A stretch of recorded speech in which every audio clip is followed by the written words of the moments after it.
एक मिनट संगीत साहिल आज जो राहुल गांधी का ट्वीट आया है उससे तो यही लगता है कि राहुल गांधी या कांग्रेस पार्टी समीक्षा करने के लिए तैयार ही नहीं है।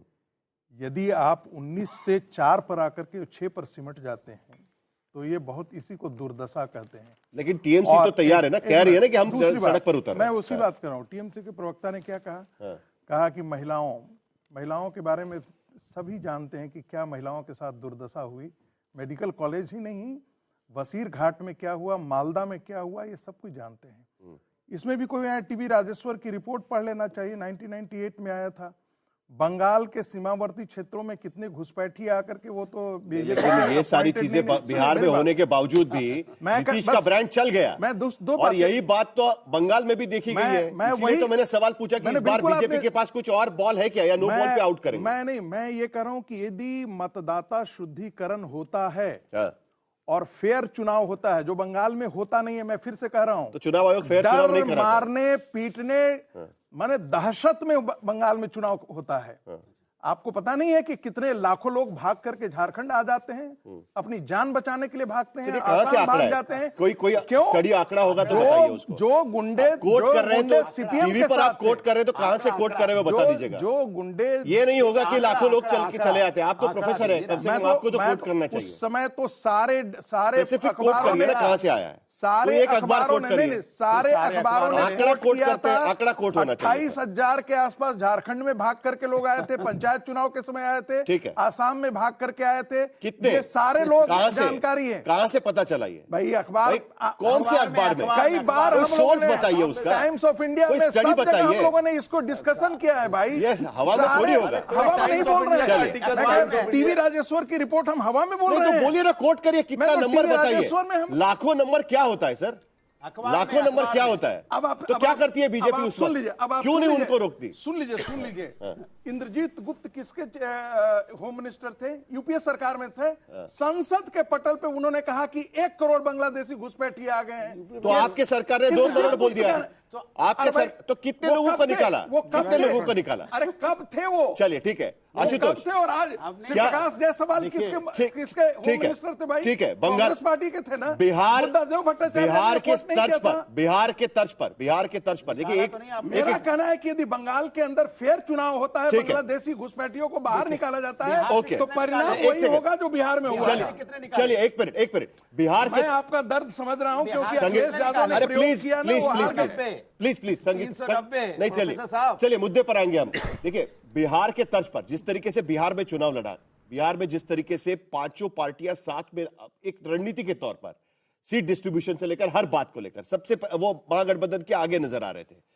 क्या बिहार में चुनाव जीता, इसीलिए आपको लगता है कि बंगाल में भी राह आसान होगी जिस तरीके से दावा किया जा रहा है बीजेपी की तरफ से? देखिए, बंगाल में ममता बनर्जी है, बंगाल में वहां ममता बनर्जी की सरकार है, बंगाल में वहां 200 से ज्यादा उनके पास एमएलएज हैं, 212 के आसपास। और अगर हमारे साथी ये कह रहे हैं कि वहां इलेक्शन कमीशन और मोदी सरकार दोनों ही असफल है स्वच्छ साफ चुनाव कराने में, तो अपनी ही सरकार को कटघरे में खड़ा कर रहे हैं, अपने ही चुनाव आयोग को कटघरे में खड़ा कर रहे हैं। फिर अब देखिए आपकी दिक्कत क्या ना, आप बीच में बोलने लगते हैं, थोड़ा सा सिविल हो जाइए। महत्वपूर्ण सवाल क्या है, मैं बार बार इस बात को कहता हूं कि भाई घुसपैठिए 11 साल से आपकी वजह से आ रहे हैं क्या? क्यों नहीं पहचान करके बाहर निकालते उनको? अगर पश्चिम बंगाल के अंदर है, लगाइए सीआरपीएफ चारों तरफ से, और उसके बाद आइडेंटिफाई करिए कौन है। नेशनल सिक्योरिटी, फिर आप बीच में बोल रहे हैं, आपने विरोध किया, गलत बात कर रहे हैं, गलत बात। आप बीच में मत बोलिए, आप बीच में मत बोलिए। आप सरकार का प्रवक्ता नहीं है, आप सरकार का प्रवक्ता नहीं, लेकिन आप गलत बोल रहे हैं, आप गलत बात कर रहे हैं, बिल्कुल गलत बात कर रहे हैं, आप बिल्कुल गलत बात कर रहे हैं, प्लीज गलत बात कर रहे हैं, नहीं गलत बात कर रहे हैं। आपकी आदत है आप बीच में बोलने की, आदत हो कि आप बीच में बोलने की। प्लीज आशुतोष जल्दी खत्म कर। मैं ये कह रहा हूं कि ये जो सीआरपीएफ लगाई है ना, राष्ट्रीय सिक्योरिटी के साथ मोदी सरकार क्या किसी तरीके का रिस्क लेना अफोर्ड कर सकती है? अभी दिल्ली के अंदर बम फटा, पुलवामा में बम फटा, आप कह रहे हैं लगातार कह रहे हैं लाखों करोड़ों की संख्या में वहां पे घुसपैठिए हैं, कौन पहचान करेगा उनकी? कल अगर बम फटेगा इस देश के अंदर, कौन जिम्मेदार होगा उसकी? आप बोलेंगे नेहरू जी जिम्मेदार होंगे या मोतीलाल नेहरू जिम्मेदार? प्रेम शुक्ला, अरे उनको समर्थन देने के लिए कौन बंगाल बिहार नहीं है कहने की कोशिश। फिर आप बोल रहे हैं, आप कौन खड़ा हो फिर आप जाता है बोल रहे हैं समर्थन अरे चलिए एक मिनट, समर्थन में आप जैसे अरे लोग खड़े जो हो जाते हैं। सरकार के प्रवक्ता बैठे हुए हैं उनको पूछते थे। अपनी इनकॉम्पिटेंस। अरे भाई ठीक है, ठीक है, छोड़िए। संगीत रागी करोड़ नहीं पानी लीजिए। साहिल जब 1 करोड़ आ गए थे इसमें क्या भारतीय जनता पार्टी की 2 करोड़ सरकार हो गया ना। असम अच्छा, एक मिनट। असम में आपने आइडेंटिफाई किया, कौन बार भेजा अभी तक? कांग्रेस के शांति। अली और यहाँ पुनी पर के है सहारे ना, सत्ता यहाँ पर है चलाते ना। हैं। लगता है 11 अली और पुनी के सहारे सत्ता चलाते हैं। संगीत रागी जी ऐसे चर्चा नहीं हो पाएगी प्लीज। क्या कर रहे हो? संगीत रागी पहलगाम घटना प्लीज हुआ ऐसे कि नहीं चर्चा हुआ? नहीं हो पाएगी। पहलगाम घटना हुई कि नहीं हुई? भाटिया- पुलवामा हुआ कि नहीं हुआ? भदौरिया जी, हुआ कि नहीं हुआ? अनुराग भदौरिया प्लीज सरकार किस लिए? सर प्लीज, किस लिए विपक्ष जिम्मेदार? आप किस लिए? अनुराग जी प्लीज, संगीत रागी प्लीज। हर चीज में विपक्ष जरा जिम्मेदार क्या है ना कि यहाँ पर है ना, हम नॉब बंद नहीं कर सकते, इसके लिए ना सबको बोलते रहेंगे तो चर्चा ही नहीं हो पाएगी। जरा एक मिनट, हाँ मुझे विनोद जी के पास भी जाना है, लेकिन प्रेम शुक्ला जी जरा आशुतोष जो मुद्दा उठा रहे थे उसका जवाब दीजिए। घुसपैठी और रोहिंग्या आप सब कहते तो है, 11 साल से तो आप ही सरकार चला रहे हैं, सीमा आपके हाथ में है। आपको याद होगा प्रधानमंत्री का भाषण कि सीमा से ही आतंकवादी अंदर कैसे आए, आपको जिम्मेदारी लेनी होगी। ये सारे भाषण तो 26/11 के बाद भी हुए, आपको तो याद होगा।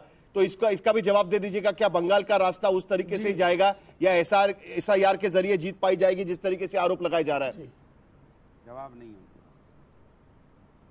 जी देखिए, श्रीमान आशुतोष जी 2 दिन पहले बिहार में मान रहे थे क्या कि भारतीय जनता पार्टी के नेतृत्व में राष्ट्रीय जनतांत्रिक गठबंधन अरे आप तो 400 सीट दे रहे थे लोकसभा चुनाव मान में, रहे क्या थे हुआ क्या? भाई आपका? याद कर अरे आशुतोष जी सुन लीजिए, पूछ लीजिए, बीच में बोलने लगे, ये बीच में बोलने लगे, बीच में बोलने लगे, क्या हो गया इनको? अभी तो बीच में बोलने लगे, क्या हो गया? क्या रोग हो गया इनको भाई? इनको कौन सा जुबानी जुलाब मारा हो गया? लगे बीच में बोलने, बीच में बोलने लगे, इनका चेहरा दिखा दिया, चेहरा ऐसा नहीं होगा प्लीज। आईना देखते कैसे चिचिया रहे, please please please Prem Shukla ji को आईना खत्म देखते करेंगे, कैसे चलिए चिचिया रहे, देखिए बोलिए प्रेम शुक्ला जी बोलिए। अभी गाली बकने लगेंगे देखिए, भाई, सच बोलते ही कैसे कड़ुआ लगा। अभी गाली बकने लगेंगे, प्लीज गाली आप पक रहे हैं महाराज, गाली आप पक रहे गाली हैं, बकने लगेंगे, गाली आप उकसाइए। पकते हैं। अरे आपका उकसाइए मत। संस्कार है। बकने लगेंगे। अभी कांसीराम इसीलिए पीटे थे आपको, अभी यही गाली बकने कांसीराम लगेंगे। क्यों पीटे थे आपको? अभी इसीलिए गाली पीटे बकने थे। लगेंगे। ये है ना, कांसीराम ने ये आपको थप्पड़ क्यों दिक्कत। मारा था?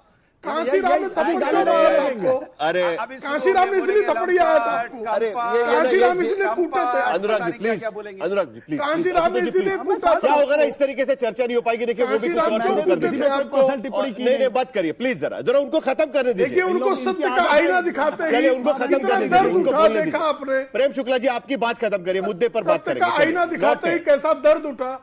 ओके, मैं तो मुद्दे पे बात कर रहा हूँ, आपके स्टूडियो में बैठे लोग चिचिया रहे हैं बीच में। अरे प्लीज प्लीज प्लीज, अरे अभी आपको तो कोई कांसीराम कूटने लगता है, अब क्या किया? आपकी पुकार खाने की आदत है, मैं क्या करूं? अरे आशुतोष जी, आपको लपड़ मार दिया कांसीराम ने, जरा याद है? लपड़वा याद है? प्रेम शुक्ला जी, लपड़वा याद है? चलिए प्रेम शुक्ला जी एक मिनट, प्रेम शुक्ला जी एक मिनट, जरा शांत। मेरा सिर्फ ये मानना है कि देखिए स्टूडियो में क्या होता है ना कि ये विंडो में होते हैं तो हम किसी को बोल सकते हैं कि जरा आवाज कम करिए, आप लोग को तो वो भी नहीं बोल सकते। साहिल इनको समझाइए, ये नहीं, बदतमीजी करना बंद करें। नहीं वो नहीं करेंगे, बदतमीजी करता नहीं है, करेंगे, नहीं करेंगे। अरे प्लीज अनुराग, नहीं बोलेंगे, नहीं बोलेंगे, नहीं बोलेंगे, नहीं बोलेंगे, नहीं बोलेंगे, नहीं बोलेंगे, नहीं बोलेंगे। मैंने उनको टोका, मैंने टोका था उनको। आशुतोष जी मैंने उनको टोका था, मैंने उनको टोका था। अभी क्या हुआ है ना, अभी ये वो आदमी है जो ये कर रहा है, अभी बदतमीजी करने का काम है आशुतोष कर रहा है। अरे आशुतोष जी प्लीज, आप बोलिए उसको पसंद। बोला ना हमने, पहले ही बोल क्योंकि इस आदमी का चरित्र है किसी को भी मां बहन गाली देना। अभी क्या हो रहा है ना आशुतोष जी, हम 5 मिनट से इसी बात पर चर्चा कर रहे हैं और मुद्दे पर बात ही नहीं हो रही है, उनसे जवाब ही नहीं ले पा रहे हम लोग। और उसके बाद क्या होता है कि इसी मुद्दे पर चर्चा होती है। प्रेम शुक्ला जी आपकी बात खत्म करिएगा, और कोई पर्सनल टिप्पणी नहीं होगी तो मैंने पहले ही बोल चुके हूं। चलिए आपकी बात खत्म करिए। मैंने कौन सी पर्सनल टिप्पणी की? नहीं मैं आपके बारे में जनरल बोल रहा हूं। अरे भाई आपकी बात करिए प्लीज, मुद्दे पर आइए प्लीज। तक मैं तो वही बात कर रहा हूं ना। बोलिए, 2 दिन पहले तक श्रीमान आशुतोष बिहार में भाजपा की खाना नहीं पचता बिना मेरा नाम लिए, और अपच बंगाल हो में जाती कर है। रहे हैं। हम बंगाल में भी जीतेंगे, बंगाल में भी जीतेंगे। कांसीराम के हाथों लपड़ खाने वाले कुछ हर मुद्दा देखिए फिर से मुद्दा बंगाल के भीतर मुद्दा क्या होगा? केस मुद्दे पर जीतेंगे, केस मुद्दे पर जीतेंगे, गाली देना जानते हो, केस मुद्दे पर जीतेंगे, केस मुद्दे पर जीतेंगे। बार बार चलिए शांत करिए, चलिए सबको शांत करिएगा। विनोद अग्निहोत्री, विकास के मुद्दे पर जीतेंगे, विनोद अग्निहोत्री, सुशासन के मुद्दे पर जीतेंगे। जरा शांत करिए, सबको शांत करिएगा। विनोद अग्निहोत्री, इस बारे में इस जो सवाल मैं आशुतोष को पूछने की कोशिश कर रहा था कि बेसिकली बिहार और बंगाल में क्या फर्क है, क्योंकि अगर वहां पर गंगा बहेगी तो किस तरीके से बह पाएगी। भारतीय जनता पार्टी, एक बात तो सही है कि जहां से शुरुआत की थी वहां से अब तक एक मुकाम तक आकर पहुंच चुकी है और आज सबसे बड़ा चैलेंजर के रूप में टीएमसी के सामने खड़ी है। लेकिन क्या बिहार में जिस तरीके से उनको बंपर बहुमत मिल पाया, क्या वहां पर सत्ता बदल करना उनके लिए इतना आसान हो पाए? देखिए, अभी तक अगर आप इतिहास देखें और एसआईआर के मुद्दे पर भारतीय जनता पार्टी ने निश्चित रूप से बंगाल में ग्रोथ किया है, 3 सीट से 76 सीट तक पहुंची है। लेकिन तृणमूल की सीटें नहीं घटी हैं, उनकी भी सीटें बढ़ी हैं टीएमसी की। पिछले चुनाव से 2016 से 2021 में सीटें बढ़ी हैं। तो इसका मतलब भारतीय जनता पार्टी ने जो भी लिया है वो कांग्रेस और सीपीएम का लिया, लेफ्ट का लिया है। तो अभी भारतीय जनता पार्टी को तृणमूल के वोट बैंक में, अब तृणमूल के जनाधार में सेंधमारी करनी, वो करेंगे, कर पाएंगे कि नहीं कर पाएंगे, ये प्रश्न है नंबर 1। दूसरी बात, चूंकि वहां सरकार तृणमूल कांग्रेस की है, ममता बनर्जी की सरकार है, तो जो आरोप लगता है चुनाव आयोग पर या उस पर, चूंकि वहां सारे कर्मचारी, वो तो ममता बनर्जी सरकार के कर्मचारी, बीएलओ जो होंगे, वो बीएलओ चुनाव कराने वाले भी, तो जो आरोप लगाता है विपक्ष बिहार में कि आप मशीनरी का इस्तेमाल करते हैं, इसके इस्तेमाल करते हैं, तो वहां शायद वो आरोप लगाने की गुंजाइश नहीं होगी क्योंकि तृणमूल की सरकार है। और तीसरी बात यह है कि बंगाल का कोई नया नैरेटिव देना पड़ेगा बीजेपी को। बीजेपी सिर्फ हिंदू मुस्लिम का नैरेटिव देती है वहां पर। बंगाल के विकास की चर्चा ही नहीं होती। पिछले 3 चुनाव में यही हुआ है। और अगर आप हिंदू मुस्लिम नैरेटिव देंगे तो मुझे लगता नहीं कोई। प्रेम शुक्ला जी, एक अहम मुद्दा यहाँ पर उठाया हुआ है, घुसपैठिए का मुद्दा हिंदू मुस्लिम का नहीं, लेकिन घुसपैठिए के मुद्दे के साथ नंबर भी जाना पड़ता है ना। के मुद्दे पर बंगाल के यही होता है, इसीलिए यहाँ पर लड़ने जा रहे हैं। चलिए प्रेम शुक्ला जल्दी जवाब दीजिए। मैं बोल दूं कि बीएसएफ जो है बॉर्डर पर तैनात रहती है। देखिए, घुसपैठिए विकास की हमारी 2011 तक हमारे विकास 11 के बाद जो आया उनको जवाब देंगे आप? IMDT एक्ट की आप बात कर रहे हैं, बचाते रहे सरकार आपकी, तो आप छोड़ दीजिए सरकार को, जरा जवाब, सरकार छोड़ दीजिए। अरे उनको जवाब देने देंगे, बस में नहीं है तो छोड़ दो, चलिए हम देख लेंगे। प्रेम शुक्ला जी जवाब दीजिए। देखिए, घुसपैठियों को लेकर एक बात तो साफ है कि सीमा आपके हाथ में है। मैंने उसको लेकर आपको सवाल भी पूछा हुआ है, सिर्फ उसी मुद्दे पर चुनाव लड़ते रहेंगे या बाकी भी कुछ मुद्दे आपके पास रहेंगे उसमें? जी, देखिए, बंगाल को कुशासन से, लूट से, महिलाओं पर होने वाले अत्याचार से मुक्त कराने के लिए चुनाव लड़ेंगे, वहां सुशासन स्थापित करने के लिए चुनाव लड़ेंगे, वहां विकास के लिए चुनाव लड़ेंगे।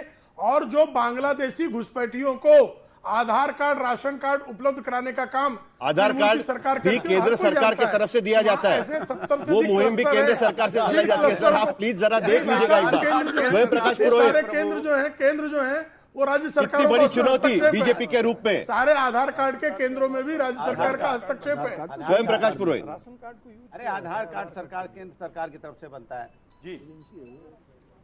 अरे भैया प्रोफेसर है ये, जी प्रोफेसर को यही नहीं बोलिए। अरे उनको बोलने दीजिए ना स्वयं प्रकाश पुरोहित जी को, प्लीज स्वयं प्रकाश जी प्लीज बोलिए। देखिए, ये लोग आपस में स्टूडियो में बैठ के झगड़ा कर रहे हैं। मैं आपको एक आर्टिकल दिखा रहा हूं, टाइम्स ऑफ इंडिया का, बोल रहे हैं। नहीं, आप स्टूडियो वालों की आवाज अगर नहीं डाउन करेंगे और नहीं सुनेंगे, देखिए बंगाल के अंदर में ऐसे बहुत लोग हैं हिंदी भाषी जिनके वोट दूसरे प्रांतों में भी है। 2019 में प्रधानमंत्री नरेंद्र मोदी ने पार्लियामेंट में कहा था कि आधार लिंक कर दिया जाए वोटर कार्ड को। क्यों नहीं कर रहे हैं आप? क्यों इतनी परेशानी, इतनी कंफ्यूजन? लोग फॉर्म खोज रहे हैं, वो किसी के पिता का नाम नहीं मिल रहा है। यहाँ हिंदू मुसलमान के लोग मैसेज करके लोगों को खुश कर रहे हैं। तो बिहार की लड़ाई के बाद बंगाल की लड़ाई किस तर्ज पर जाएगी, ये भी एक सबसे बड़ा मुद्दा रहेगा। लेकिन उसके साथ साथ एसआईआर की प्रक्रिया इन 12 राज्यों में शुरू हो चुकी है और एक एक चरण में वहां पर यह प्रक्रिया की जाएगी। तो उस मुद्दे को लेकर भी विपक्ष किस तरीके से एक साथ होता है और इस सारे मुद्दे पर अपनी भूमिका रखता है, उस पर भी ध्यान रखा रहेगा।